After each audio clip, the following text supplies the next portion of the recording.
apresentar o artigo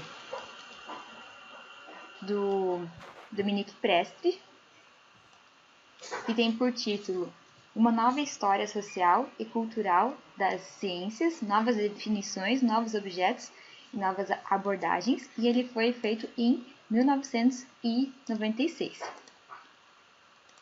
Esse é o Dominique Prestre, ele é francês, físico por formação e historiador, e considerado referência nas renovações pelas quais passaram os estudos da história, da ciência e das técnicas nas últimas décadas.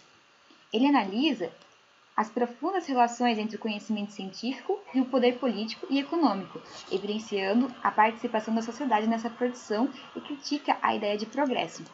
Os trabalhos deles mais recentes tratam de problemas ambientais e sociais causados pelo desenvolvimento técnico-científicos, nos quais discute as soluções, modos de fazer e regulação concretamente postos em prática, abordando um período compreendido sob a perspectiva da longa duração, as tensões que vêm se desenvolvendo há 2 séculos nas sociedades democráticas e liberais contemporâneas. Ele também é professor e diretor de pesquisa da École des Hautes Études and Sciences Sociales, que tem esse slogan aqui, e exerce atividades no Central Alençon-Corps, que tem esse slogan aqui, nesse local que está aqui no mapa, ali na França.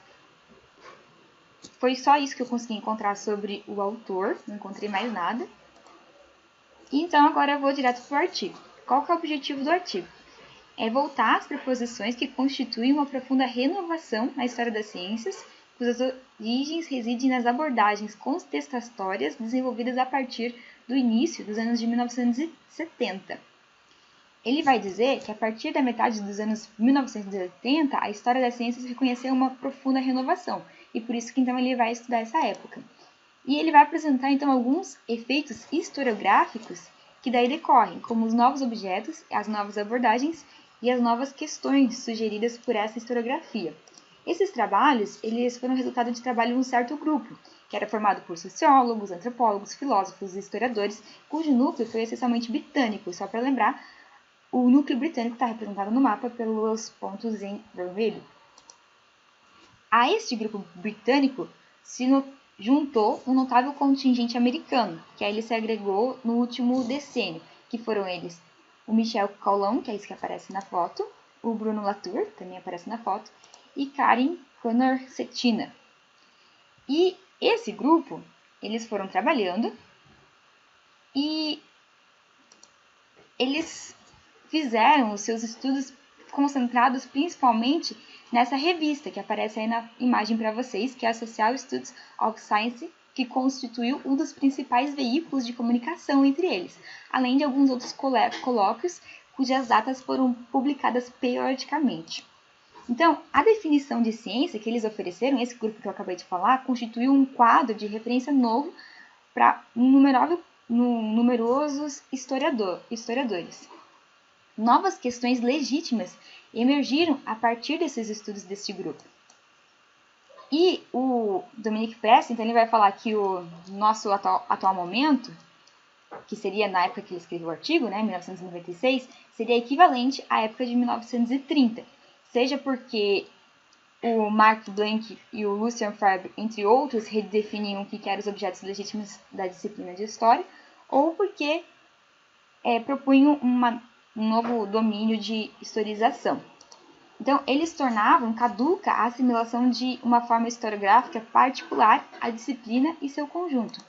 Eles aboliam a supremacia de um gênero único e dominante, o grande gênero, como se diz na pintura. E daí a professora Adriana talvez possa colaborar um pouco mais sobre isso futuramente.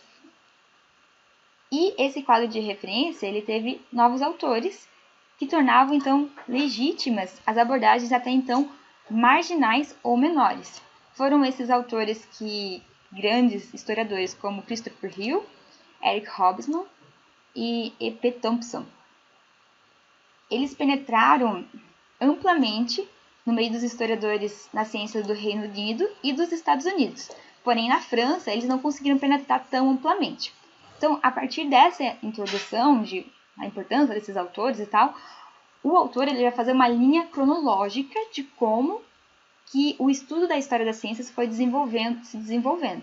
E ele vai apontar 3 aspectos principais para isso.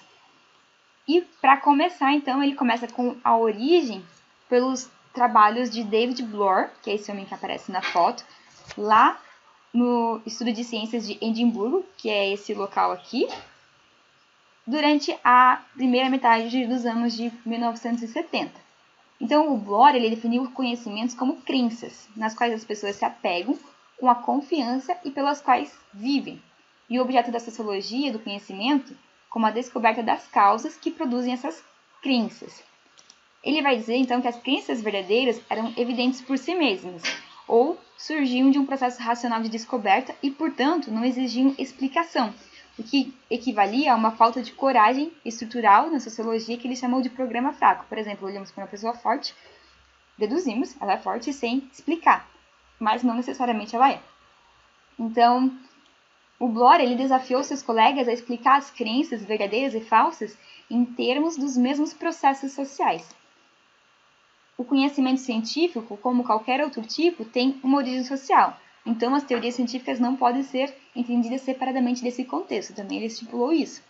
E ele passou a delinear a sua própria alternativa de ciência forte, que deveria aderir a 4 princípios especiais, que são eles: o da causalidade, em que o sociólogo se preocupa em explicar como e por que as crenças ganham aceitação. Então, normalmente, todas as pessoas sabem dizer o que é alguma coisa, mas como e por que é uma coisa mais profunda. A imparcialidade, ou seja, ele não tenta distinguir crenças verdadeiras e falsas, e, em vez disso, arbitra e reivindica a verdade, ele investiga as origens e a função dessas crenças na sociedade. Os outros 2 pontos que ele traz são a simetria, que seria aplicar as mesmas causas para as crenças verdadeiras e falsas, ou explicar os mesmos mecanismos causais. Por exemplo, na imagem que vocês estão vendo tem uma ponte. Eu vou explicar o porquê que a ponte vai se manter de pé ou porquê que ela vai cair com os mesmos princípios. E isso seria, então, a simetria. E a reflexividade, que seria aplicar as mesmas ferramentas analíticas a si mesmo e ao seu trabalho. Bom, os princípios dele perderam rapidamente seu fascínio e apenas a condição de simetria e imparcialidade, que são descritos aqui como eu falei, permaneceram unanimemente aceitas. Então, passa-se para um segundo período na ordem cronológica que o Bloor vai trazer para a gente. Pro Dominique Preti, desculpa. O Bloor foi quem iniciou essa trajetória.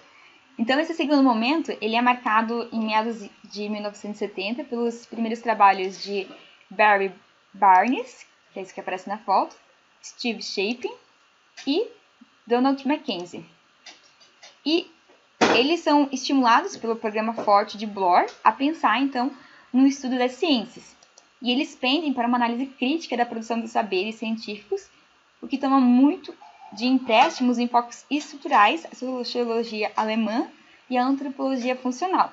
E só para lembrar, então, os enfoques estruturais eles tentam considerar o sujeito no seu contexto e como isso vai se auto-influenciar. Então, o papel do historiador nesse novo segundo momento cronológico consiste em decodificar e descrever as cosmologias, pensando que a cosmologia seria o espaço amplo em que se desenvolve uma ciência, e colocar em evidência as condições culturais, políticas e sociais que governam a sua constituição. E daí, antes de ir para o próximo momento, o autor Dominique Preti faz 3 observações que são importantes e que depois eu vou retomar, que acontecem nesse segundo momento do estudo da história das ciências. O primeiro deles é que esse tipo de análise é essencialmente estático, pois a um dado contexto, o grupo social se pensa poder oferecer uma caracterização não problemática. É a noção de interesse social, econômico, político ou de categoria dos diversos grupos que governam as explicações. E o objeto de estudo permanece sendo a ciência enquanto saber e não a ciência enquanto um fazer cujos produtos transformam o mundo. Então, esses 3 tópicos, eles estão nesse segundo momento do estudo cronológico da história das ciências. E daí agora o Dominique Preti traz o terceiro momento, que desloca a cena para o sul da Inglaterra com os trabalhos de Henry Collins, que é esse que aparece aqui, Os enfoques dele são mais sociológicos que históricos, e as suas ferramentas são entrevistas, aprendizagem junto aos cientistas, e são as práticas contemporâneas dos laboratórios que são analisadas e esmiuçadas. Os trabalhos deles eles são mais locais, ou seja, ele pratica a microsociologia, limitada a alguns indivíduos, e não coloca em cena as grandes cosmologias. Então ele tem como um dos seus principais focos a maneira como se negociam cotidianamente os fatos científicos. Então, um dos seus objetivos é demonstrar a infinita flexibilidade de interpretações que propõem os autores. O fato de que os consensos que eles emergem encobrem considerações múltiplas e heterogêneas, o que é um pouco semelhante do que a nossa colega também acabou de apresentar. Então, ele toma algumas proposições gerais e propõe a sua própria versão de que seria um programa forte, que ele intitula de Programa Empírico do Relativismo. Então, ele busca o que é mais importante nas ciências e mostra como essa construção não é muito diferente dos discursos que estão à margem dos discursos científicos. E para, então, fortalecer esse estudo que ele faz e oferecer estudos empíricos com grande poder de convicção, ele segue duas estratégias paralelas.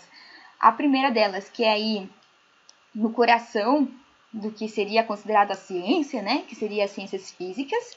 E, ao mesmo tempo, ele também segue estudando aqueles estudos das ciências e da história delas que estão mais à margem, como, por exemplo, a parapsicologia. Então, os seus estudos e os de outros semelhantes, eles buscam saber o que faz com que um consenso particular emerja, quase sempre para além da infinita diversidade de proposições iniciais. E essa análise de controvérsia não tem suas raízes numa cultura histórica, mas numa tradição de estudo de caso demonstrativo. Esses estudos de caso buscam demonstrar quase sempre que os fatos científicos são construções negociadas, e que só raramente permitem o desempate entre teorias concorrentes. Então, até o momento eu apresentei essas renovações como sendo realização de historiadores, sociólogos que se recusavam a uma concepção racionalista ou positivista das ciências para a elaboração dessa renovação. E os envolvidos estudaram etnometodologia, ou seja, pesquisa empírica. O livro do Bruno Latour e do Steve Auger, de 1978, Labor e Live, foi bastante importante. E também o Callum, que marcou profundamente esses estudos e interesses fora do meio científico. E o que esses, então, procuravam fazer? Eles estavam tentando caracterizar esse enfoque, que é, primeiramente, a vontade de compreender a eficácia da ciência em ação, compreender como as práticas dos laboratórios passam a pensar sobre o mundo e a transformá-lo. E eles recusam-se em admitir que é possível limitar-se a um universo de especialistas para compreender as ciências e a sua dinâmica. Então, a questão não é mais tanto saber como as preposições dos cientistas se tornam epistologicamente verdadeiras, e nem precisar como a sua legitimidade é negociada na comunidade de especialistas. A questão principal se torna como os enunciados, através dos objetos das práticas, se impõem na competição pela sobrevivência social e cognitiva. Então, novamente, a ciência ela se produz e inventa uma ordem, portanto, ela não pode ser vista descontextualizada, e esses autores vão defender muito isso. O Latour, então, ele propõe abandonar os esquemas explicativos clássicos. O cognitivo se explica pelo social, por exemplo, e oferece um sistema de referência dinâmico. Sem hierarquia a priori, o social se reconstrói permanentemente. Eu vou passar mais rapidinho, mas qualquer coisa eu volto para explicar um pouquinho mais desses detalhes. Então, aquelas deduções que eu trouxe antes, naquele segundo momento da cronologia, ele retoma agora um pouquinho nesse momento. Por exemplo, as ciências elas são apresentadas enquanto sistema de proposições, sistema de enunciados podendo ou devendo ser falsificado com a experiência. Esse é um discurso muito forte, por exemplo, na área da física, ou quando nós nas ciências humanas tentamos estabelecer um método para sistematizar como se faz ciência, ou também dos filósofos. Mas ele não é bem verdadeiro assim, né? E ele vai, então, discutindo como o estudo das ciências vai, então, desmistificando essa compreensão de o que é ciência. A gente também tem como senso comum que a ciência sustenta-se com frequência que os procedimentos que caracterizam a ciência como imaculada podem ser explícitos. Então, fala-se do método científico sendo um elemento de destaque e a reprodutibilidade sempre que possível dos resultados experimentais. Ou seja, se eu fiz a ciência de uma forma pura, eu vou conseguir falar dela para que outra pessoa consiga reproduzir o mesmo resultado seguindo os mesmos procedimentos. E a gente sabe que não é bem assim. E que a ciência é, enfim, o saber por excelência. Então, essas visões da ciência são contrapropostas e o autor vai dando uma série de exemplos na área de física, principalmente de como isso ocorre.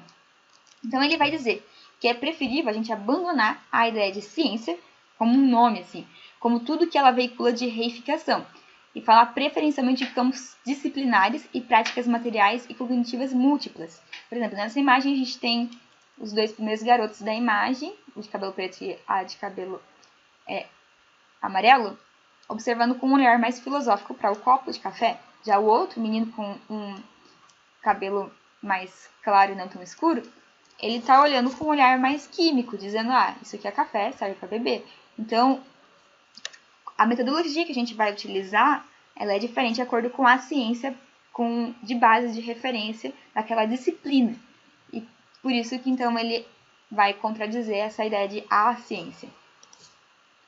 Então, o papel do historiador, nesse contexto, é de seguir essas transformações, construir uma cartografia histórica com muitas dimensões.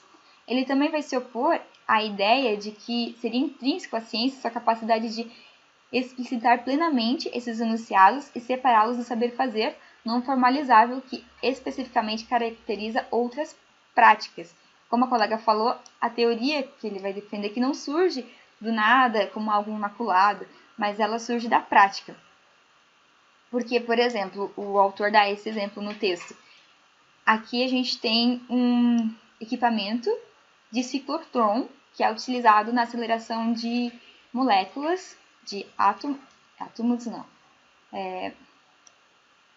que é utilizado na aceleração das partículas, e então eles conseguem verificar o que tem dentro dessas partículas, como que elas se constroem, qual é a relação entre elas, e as pessoas que vão participar da construção desse equipamento, elas, antes de construírem, elas estão desse laboratório aprendendo a cultura daquele local e a cultura daquele saber fazer, para depois construir uma teoria daquele saber fazer.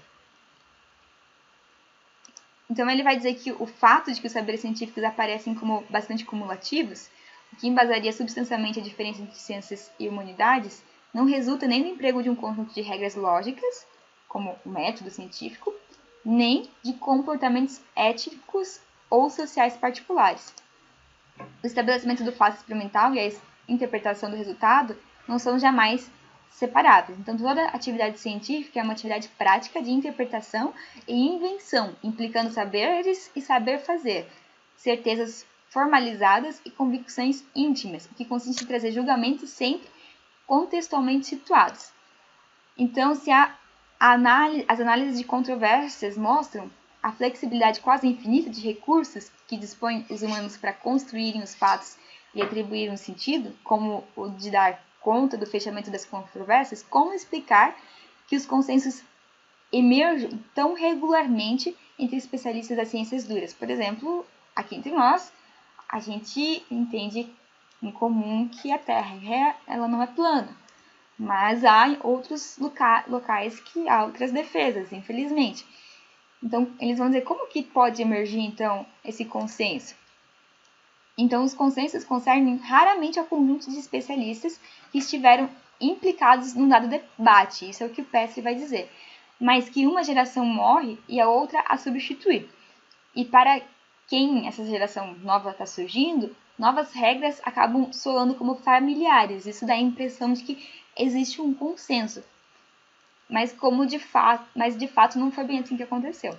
Então, os consensos, eles frequentemente concernem a grupos de atores cuidadosamente delimitados, a superfícies de saberes finitas e situadas em contextos de utilizações precisas, mas elas são formuladas para resolver questões específicas. Então, uma solução pode não ser adotada por um grupo e, no entanto, ser largamente utilizada por um outro que tem a perícia requerida para fazer frutificar aquela ação. Então, a dinâmica das ciências não se reduz a uma dialética de controvérsias e consensos, mas se apoia sobretudo na circulação de objetos de saber fazer. Por exemplo, em dado momento, a gente utiliza bastante aqui na área das ciências humanas entrevista, né? E se em dado momento o nosso grupo de pesquisa começa a utilizar mais grupos de discussão, rodas de conversa para fazer as pesquisas, a gente vai chegar a alguns resultados um pouquinho diferentes daquilo que a gente chega utilizando em entrevistas.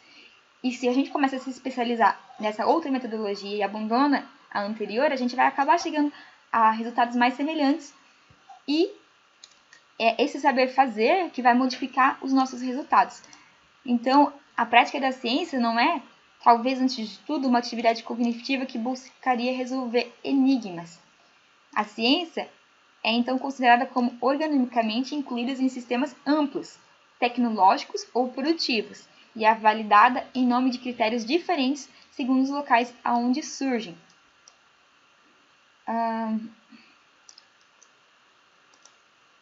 Bom, então o autor retoma um pouquinho o propósito do artigo, depois de falar sobre tudo isso, que é relacionado então a esses trabalhos todos que ele foi falando que teve naquela cronologia, e relembrando, então, o propósito do artigo é identificar os novos enfoques da história, que não vem a ciência numa visão clássica, e como pensar essa relação do especialista com o real. Então, o que é o real? Ele vai discutir um pouco.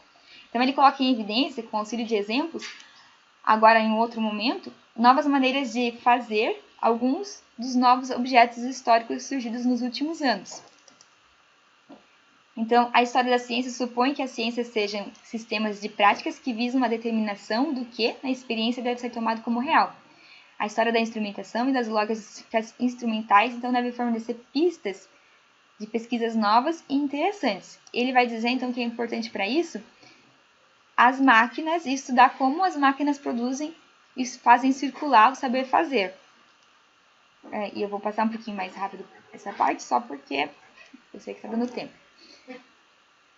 Então, ele vai dizer que a gente tem tradição de também reproduzir aquilo que é visto na natureza. E é isso que ele chama de tradição mimética. Por exemplo, a gente reproduz as auroras boreais, os ciclones, as tempestades. E o objetivo não é necessariamente entender como funciona, mas é conseguir reproduzir para dizer, isso tem a mesma... Eu consegui fazer aqui, então isso vai ter a mesma causa no dia a dia, porque seria uma recomposição autêntica daquela experiência. Então, ele fazer reviver essa tradição permite estabelecer pontes entre os historiadores das ciências e dos instrumentos. Por exemplo, essa imagem que aparece aqui é do von Kruger, que foi desenvolvido nos anos de 1960, que é muitas vezes descrito como uma máquina de eletrostática, quando, na verdade, na época que ele foi feito, era para tentar provar que a gravitação era de natureza elétrica e não magnética, surgida a partir da fricção do ar sobre a Terra em movimento. Então, quando a gente vai comparar essas duas histórias, elas são diferentes. Por isso que a gente deveria estudá-las juntas. E o status dos instrumentos, então, varia conforme os contextos que eles vão sendo retomados. E existe entre os materiais utilizados na fronteira da pesquisa e aqueles que são normalizados e padronizados, que servem em seguida a manipulações demonstrativas. Então, tem aqueles que são para pesquisar de fato e aqueles que são utilizados só para dizer isso aqui funciona, isso aqui não funciona. Tentar veicular aquela ideia entre a comunidade para que ela se torne verdadeira. Então, a história das ciências se recusa atualmente às noções passivas de difusão e recepção para reter aquelas reais ativas, representações e de apropriações historicamente situadas. Por exemplo, o Einstein, quando ele escreveu a sua teoria, se a gente for pegar o que ele escreveu de fato, não dá para identificar que de fato aquilo era a teoria da relatividade. Isso foi sendo construído com as reinterpretações de outras pessoas na comunidade científica que então tornaram essa percepção da teoria da relatividade como a gente vê hoje. Então, quando a gente vê essa história de contado como de vencedoras, a gente sempre deve desconfiar delas. A questão precisa que se coloca é a de saber como séries de números, como tabelas ou de máquinas, são concretamente produzidos, saber onde, como, por quem e por quem elas são imaginadas e fabricadas. A gente tem aí um exemplo claro, né, que a cloroquina teve uma série de dados produzidos, foram falsos, né, infelizmente. E por que foi produzido? Para quê? Então, essas questões políticas, elas estão imbricadas nas histórias das práticas e nas análises. E a gente precisa, como historiadores, então, pesquisar elas. Então, se um desacordo aparece entre os grupos a respeito dos resultados, sobre os fatos, a comparação volta-se rapidamente aos procedimentos, até então raramente explicitados, que acontece então agora nesse terceiro período que o autor falou, utilizados para leitura e contagem dos sinais. Na medida em que as regras e esse saber fazer são frequentemente incomparáveis, a solução reside na eliminação das práticas de um grupo e na substituição daquelas por outro. Então, esses dois autores ali que aparecem escritos, eles propuseram, em 1985, falar das tecnologias materiais, sociais e literárias de administração das provas, propondo, então, um critério para a aceitabilidade daquilo que era proposto. Contrariamente ao senso comum, essa historiografia parte da hipótese da existência de uma variedade de regimes de validação de conhecimentos, de uma possibilidade de historicizar radicalmente os contextos sociais de prova e estuda a sua eficácia na própria fabricação do conhecimento. Daí ele vai dando alguns exemplos. Por exemplo, as ciências que se ocupam atualmente do calor, do magnetismo, da eletricidade, pneumática, assim como suas relações com os artesãos e engenheiros, eles estiveram no coração desse estudo, porque são coisas práticas e que podiam ser demonstradas. Então, a permanência e a replicabilidade do que é mostrado e a autenticação daquilo que resulta são questões primordiais que são resolvidas pela definição de formas de legitimação incontestáveis. E uma das formas que se tinha, então, era por meio de assembleias. A Revolução Experimental, por exemplo, inglesa, comportou duas faces. Ela reiterou-se a necessidade de manter separados os fatos e interpretações, e o fardo da prova foi colocado na mão de testemunhas, que normalmente eram consideradas como detentoras de saber ou que tinham algum grau de poder, né? Que deveriam ser pessoas de distinção. Também existia o testemunho pelo texto, invocando o testemunho virtual, porém ele era um pouco menor. E a validação desses saberes, então, vai residindo amplamente num valor de confiança que vai evoluindo segundo os grupos e as épocas com que eles vão se formando. Já na Inglaterra, os sábios experimentalistas tenderam a transformar os seus novos saberes em máquinas e aparelhos de fácil utilização, disponível no mercado. O centro de interesse, consequentemente, se modificou a um valor de como a utilidade social ocupou um novo lugar. Então, nesse contexto, que era diferente, que era do membro, teve uma outra pegada. Já na Academia de Paris, os estudiosos eles pareciam mais entrar em competição do que ter uma parceria potencial entre eles. Então, daí o autor falando disso, ele vai falar um pouquinho agora das tecnologias literárias. Ele vai dizer também que o texto científico é um objeto construído segundo regras variáveis no tempo e no espaço social, e o objetivo dele é mostrar os meios mobilizados para convencer audiências específicas, cartografar os diferentes cenários que organizam os textos produzidos pelos especialistas, e cuja a função é principalmente conduzir a convicção ou convencer. Então, cada escritura tem uma função múltipla, que pode ser essas que estão descritas aqui, cujo peso relativo varia segundo os locais e os públicos aos quais eles se dirigem. Então, a coisa mais significativa de destacar é a multidisciplinaridade de enfoques que podem se surgir de acordo com a necessidade. Então, daí o autor dá o exemplo. Por exemplo, Pascal, ele pode ser consertado com Boyle e com o Coulomb. E eu vou explicar um pouquinho melhor por quê. O Pascal, ele utilizava mais o código dominante do silogismo, que seria aquele raciocínio dedutivo estruturado a partir de duas proposições. Como aparece aqui no slide, os franceses são vaidosos. Então, essa seria uma premissa. Pierre é francês, outra premissa.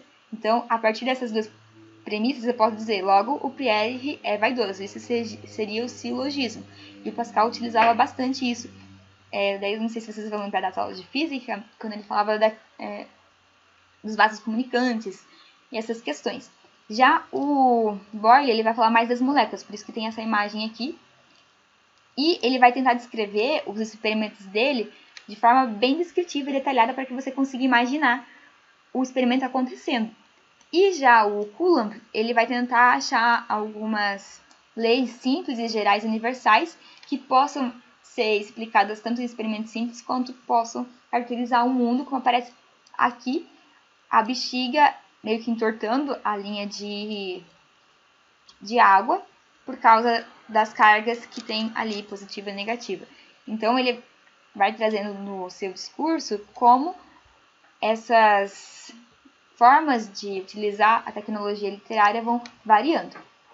Então, dentre as questões renovadas pelos estudos sociais da ciência no campo de pesquisa, o autor toma duas: a das modalidades pelas quais os equipamentos são selecionados pelos laboratórios, por exemplo, guia do processo de modelagem socio-organizacional das teorias em nossa sociedade.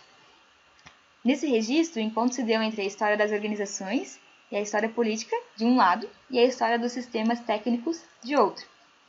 Então, os fins são definidos primeiro e os meios a esse fim são estruturados em seguida. Essa é uma forma de pensar, mas tem outras também, que seria, por exemplo, a solução precedem as questões, as propostas de construção dispõem dos conhecimentos especializados e os fins são inventados de acordo com os meios.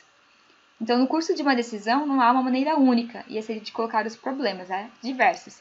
E também a posição de árbitro, os critérios utilizados para medir, então, como esses grupos vão se movimentando, elas também vão mudando ao longo do tempo. Então, uma decisão no sistema complexo, ela não é, em hipótese alguma, uma escolha pontual. Ela vai depender de todos os fatores envolvidos, políticos, econômicos, ao seu redor. Diversos sistemas inerciais de condução lógica se cruzam ao longo de caminhos não determinados no curso de uma decisão e não há uma maneira única de aceitar e colocar esses problemas. E daí o autor vai falar, ele poderia ter falado de outros objetos que surgiram recentemente, além desses que ele falou agora e que eu citei, que atingem muito bem o questionamento da história geral. Por exemplo, poderia ter falado da disposição espacial dos locais em que se constrói os conhecimentos. Aqui na imagem vocês vão ver uma molécula, e se a gente for pensar, a disposição em que está a molécula, ela modificando, ela dá um novo nome para essa molécula. Então ele vai dizer que isso poderia mostrar a eficácia própria de um ordenamento preciso de objetos e de homens no espaço para a reprodução e padronização de numerosos resultados experimentais. Ou ele poderia também ter optado pelo papel dos sentidos, que teria conduzido à ideia do estudo como o próprio corpo pode ser utilizado como um instrumento de medida e de conhecimento dos fenômenos. Ou também das tecnologias corporais de gestão dos saberes e dos homens, as formas de representação não textuais e as leituras que elas engendram. E tudo isso levaria a mostrar como, então, os novos enfoques estão sendo possíveis no estudo da história das ciências. Agora estou chegando ao final, gente. Então, para concluir, o autor vai falando que essa nova historiografia compõe um mosaico extremamente abundante. E que ele defende que ele não se debruçou de forma sistemática sobre as questões dos grandes panoramas cronológicos interpretativos devido a dois motivos. O primeiro deles seria o desaparecimento dos objetos que eram evidentes como a ciência, o pensamento, o raciocínio, a ética, os objetos que se prestavam naturalmente à historiografia dos grandes relatos e períodos precedentes, e esses objetos eles criavam de fato os universos homogêneos que se estendiam pelos séculos. E a gente viu que não é bem assim. Além disso, a natureza das análises desenvolvidas, particularmente na linha dos estudos das controvérsias, também contribuiu para o desinteresse pelas narrações organizadas a partir de um eixo temporal longo. Isso porque a gente foi para as microanálises, né? Então, a história herdada dos Social Studies of Chronology volta a destacar a importância das estratégias singulares, as variedades de decisões autorizadas pelos recursos disponíveis, as racionalidades múltiplas de descobertas no curso da ação. E o que lá capital, então, são compreender os processos pelos quais as coisas advêm e são nomeadas. E a análise não pode mais do que mostrar e demonstrar o enorme trabalho que permite que as coisas naturais e sociais advenham e se mantenham. E pequenas causas engendram então grandes efeitos, como aquele efeito borboleta, que é dito por aí. Autores menores e localizados transformam conjuntos maciços e aparentemente inalcançáveis para eles. Então não há mais uma hierarquia causal. E a própria eficácia que é tomada como objeto de estudo, a maneira pela qual as preposições são tornadas pertinentes a algum local. E apesar de tudo isso, ainda a fraca presença atual de grandes quadros não significa, entretanto, a sua ausência ou a sua atomização sem fim dos relatos. Então, o grande gênero, né, do estudo da história da ciência ainda está à sombra, e com ele toda a ideia de um relato privilegiado, porque homogêneo e interno à ciência. Mas isso enquanto outras vias existem e são atualmente exploradas, como a primeira, que é a das interpretações propostas pelos grandes pensadores do século XX, em que o objetivo é de reencontrar uma lógica e seus pressupostos, oferecendo novas caracterizações descritivas tanto quanto interpretativas dos eventos implicados a fim de especificar as condições de sua aparição.